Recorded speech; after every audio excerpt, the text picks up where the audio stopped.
I didn't realize it. Oh, Yep. yeah, no, Hey, I need Jacob. it this way. Jacob. Oh. Hey, Angie. Good morning. How are you? I'm great. I'm going to start rolling right now, okay? Yeah. Awesome. 3, 2, 1.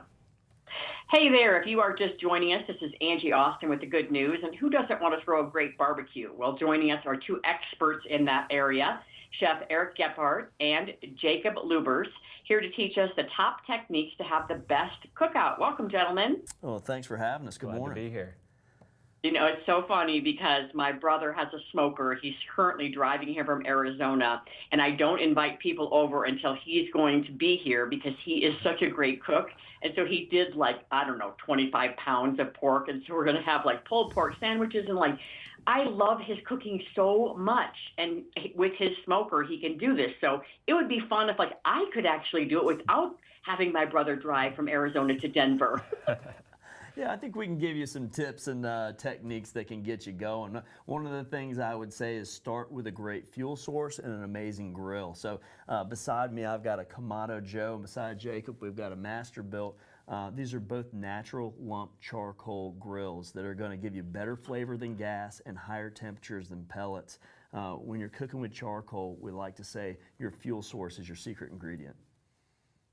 Okay, so talk a little bit about, I don't know the difference between the charcoal versus gas versus pellet. Explain that. Yeah, well, natural lump charcoal is an artisan product. It's a 3-week low oxygen burn, high quality in, high quality out. And you can imagine this kind of lit and embered up in a steak, kind of that fat is melting, dripping, caramelizing, and then that beautiful blue smoke is enveloping whatever steak that you're grilling.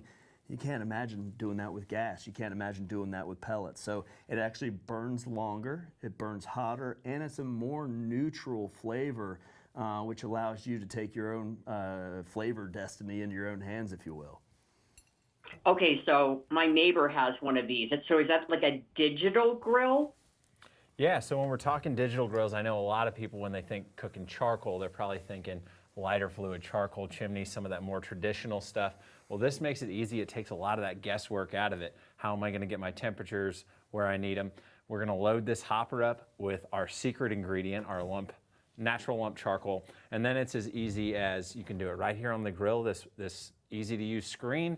We dial in our temperatures, or we can use the phone app even when you're walking around the house. Everybody's busy, got stuff to do. You don't have to worry about your grill. You got enough stuff to worry about. This isn't one of them. Once you dial it in, it is where it is, and you're getting those big, bold, beautiful flavors. You know, this is so cool because, all right, I bought $150 worth of brisket for this party we just had at the neighbors, right? So they kept messaging me from the swim meet, and they kept saying the temperature isn't up yet. You know, Dimitri's monitoring on his phone. As soon as it gets to this temperature, we're going to send you guys over and have you pull it out. And I'm like, this is crazy. Like, we put it in the night before, like, I don't know, 11 o'clock or something, and then covered it, like, in the morning, right? And then they're monitoring it at a swim meet, telling me, their neighbor, when to go pull it out. I mean, I'm like, to me, it was like crazy. Like, how are you guys doing this? How are you monitoring it? So that's the digital grill that you can watch on your cell phone. Yeah, and I think it's a really cool time in history in grilling. You know, if you think about the history of food and where we started with just an open flame, and now we're still using that age-old technology of flame, if you will, but we're also using this forward-thinking technology that allows things to be easier. So, you know, that time spent at the swim meet isn't spent at home, you know, over the grill worrying about that brisket. So it's a tool that's going to enable us to be more present with family and friends. Well, and what I learned too with that was they thought it would be done at noon, right? It wasn't done till 4. Yeah. And so they would have been sitting around missing that entire swim meet because they kept messaging me. And I'm like, hello, am I going over to take this meat out? You know, and it ended up that they went to go to the whole swim meet and they came home and took it out. So had they not had that technology, they would have, one of them would have missed the whole swim meet. I have to tell the family all the time, I don't tell the meat when it's done, the meat tells me, right? So I'll give you a little hint that works great with the Kamado Joe Masterbuilt and brisket in general. It's called the Texas Crutch. So once you get to that 185-degree mark and you really like the bark on that brisket, or pork butt, for instance, or short ribs, which I call brisket on a stick, you can wrap it really tightly with butcher paper and place it back on the grill, and that's going to allow you to get through what's called the stall, where that collagen turns to gelatin and begins to break down. It's going to get you through it a little bit faster. It's called the Texas Crutch, so check that out. That's a method that works great on these grills that are best in both class, low and slow, and big bold searing. But that Texas Crutch at 185 will help you get to that 200, 206 a lot faster. And I love using butcher paper because you don't lose a lot of that beautiful mahogany texture either. Yeah. All right, I want more tips, and I also want to know, like, I just bought some of that really coarse pepper, to use, and because I'm obviously going to be continuing to grow with my neighbors. Some of that coarse pepper, and then I got a couple of different, the seasonings or whatever, the brisket rubs. What do you guys like? For seasoning, I like to do a layering system of white, red, and brown, but I have a friend here who's got a seasoning line that he does a lot with. Yeah, I've throughout the years, I've come up with a few recipes. I started in the competition world and always made my own sauces, seasonings, things like that. So we have a few of them over here, and the layers that Chef Eric likes to talk about, going white, red, brown, it's easy to do with your salt, pepper, garlics. Followed by a nice barbecue rub, and then I may even hit it with a little extra brown sugar, get some caramelization on there. Build that bark a little bit. Yeah, and layer your flavors. But yeah. And having digital access to your grill, being able to just say, okay, I want it 20 degrees hotter. And I don't suggest chasing temperatures internally on meats, but if you want to build that bark towards the end, making it super easy to take it up 20 degrees by just turning that digital knob and allowing hands-free charcoal accessibility to raise or lower temperature is kind of groundbreaking in the grilling industry. So Kamado Joe and Masterbuilt leading the way again. Now, in terms of other tips besides, getting the bark and the temperature and the butcher paper, anything else you guys can offer us? Absolutely. There's a line of accessories that come with these grills to really meet anybody where they are or what you like to do. So there's a soapstone that comes with the Kamado Joe that's great for blister searing fish. If we're worried about things sticking on the grill grate, this is a natural non-slip surface. So a lot of fun, non-stick surface, sorry. There's cast irons, there's rotisseries. So I would say get a grill that does it all, right? Some grills do really good low and slow. Some grills do really fast and furious. Some rotisseries work, some don't. The Kamado Joe and both the Masterbuilt allow you just to kind of have this culinary jungle gym where you can kind of choose your own adventure, if you will. Exactly. My favorite accessory is there's a beautiful pizza oven that slides right here onto the Gravity series. Oh. That's an awesome, when you're having people over, build your own pizza, let them slide it in, let them take it out. It's easy, it's fun. You want to feel like a kid again, get that pizza going. Yeah. I mean, that's as fun as it gets. And if you're trying to get the kids to eat, yeah. if they're cooking it, they're at least going to try it, right? Yeah. Oh my God! You're speaking my brother's language. He's bringing his pizza oven because every time we're with him, we do the smoking and he makes the homemade pizzas. What about the meat cuts? Because I'm kind of a novice, so let's just be honest. My kids say that they're really good athletes, so D1 is the best athlete, right? Yes. So they call me a D1 microwaver.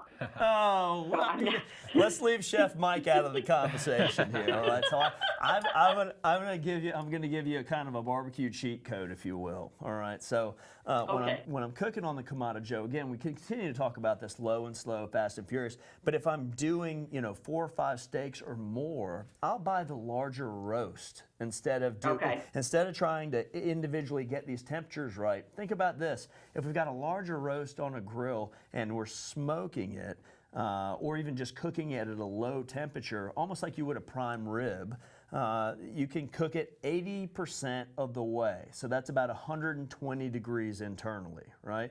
And the lower and slower we do it, the better it's going to be. So start it early. But then here's where your trick comes in. This is called the barbecue pause button. Now I can take that roast off when it's at 120, and whether it's 30 minutes or 3 hours, it can be hanging out. I can crank up the temperature here, and then when everybody's around, we can slice the steaks or let them slice their own, which is fun. Season it, blister sear it for 45 seconds on each side or until you get to the internal temperature that you're looking for, and then put it on the plate nice and hot, ready to go. Think about all the stress that you eliminate because you've done all the work ahead of time, and then you're just chilling, hanging out, having beverages, getting things ready, whatever you need to do. and your company shows up, and then you're ready to rock. So let the grills, the Camacho and the Masterbuilt with the digital access, do that kind of work for you. Let the rest do the rest of the work for you, and then just entertain as soon as they show up with letting them grill their own, slice their own, whatever you like. Okay, one last question.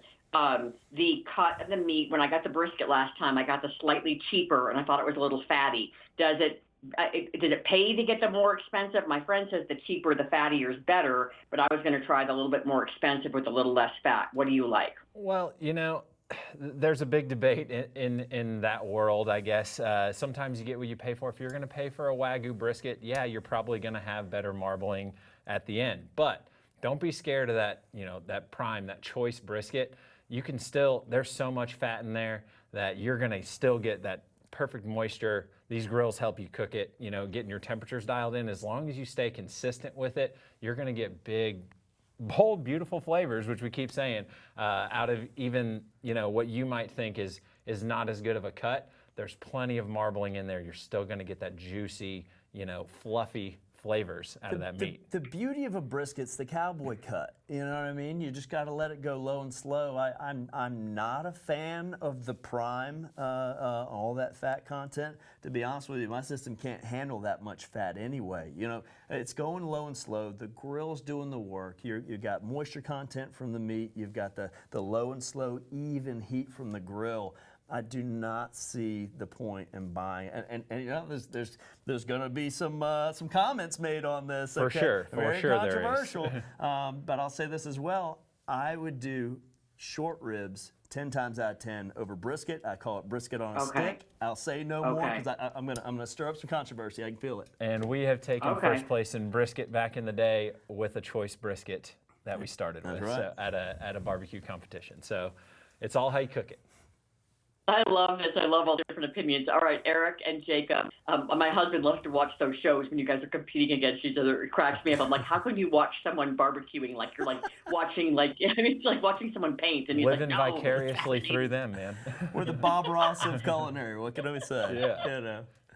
What's the website, you guys, for us to get more info? Check out KamatoJoe.com and Masterbuilt.com, and don't forget to follow and subscribe to all those social channels as well. YouTube's a great place to start with videos and written recipes, kind of how to get you started. Excellent. Chef Eric Gephart and Chef Jacob Lubbers, thank you both so much. It was a lot of fun. Thanks for having us. You bet.